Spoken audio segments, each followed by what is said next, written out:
Today was a busy day, redeeming myself a little bit after my disaster from yesterday, or hoping to at least. So I didn't film all the measurements and pouring, but I did add the list at the beginning of the video if you want a screenshot. We're doing easy peasy bagels, very simple, 4 ingredient. I used my flour, my egg, baking powder, and the yogurt.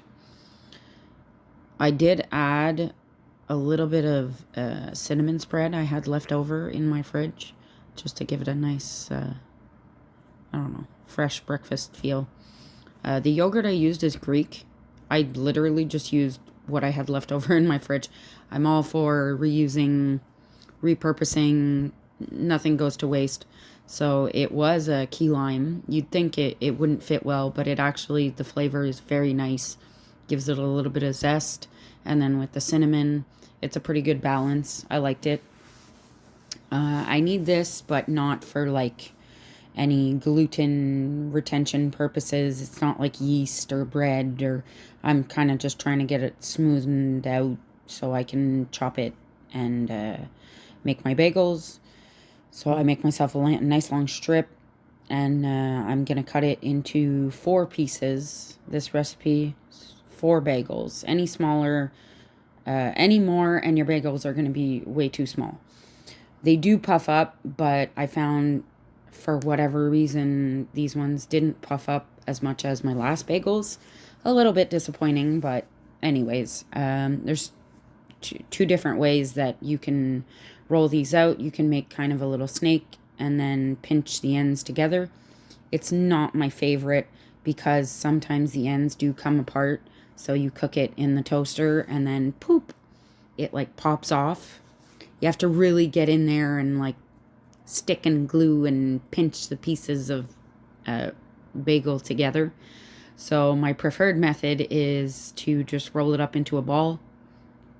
It does get a little bit stickier the more you roll it, so you can always add a little sprinkle of flour to your hands, whatever.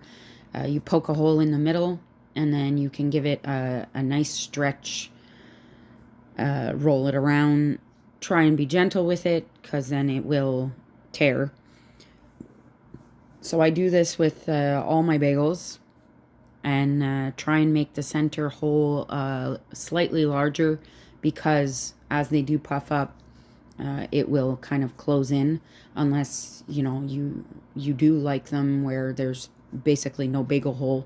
My husband says it's better. There's more surface area. You lose less bagel. So yeah, I finished these up. I wanted to have a few just in the cupboard. I ran out of bagels. I'm almost out of bread. We were at the end of the month yesterday, and so it was due for a grocery stock up, but I haven't done it yet. It takes a lot of planning to do a month's worth of prep. So I take my time, and I'm trying not to rush it and just use up whatever is left over in the house. Anyways, so this was my idea to make. I've done it several times in the past. I've done different flavors, strawberry banana. I made maple ones, plain Greek yogurt. They all came out about the same. Very good, delicious bagels that I would eat every day. Yeah. So on to my next step. I lined my sheet with parchment paper. I'm gonna place them down, and I'm gonna let them rest a little. I just want the surrounding just not dry out, but like, give it a little like crust. I don't want them to be all tacky. And then I'm gonna go in with my egg wash just on the tops, just to give them a nice brown color once they go into the oven.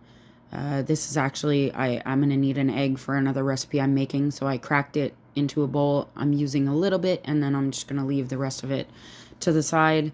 So 100% no waste.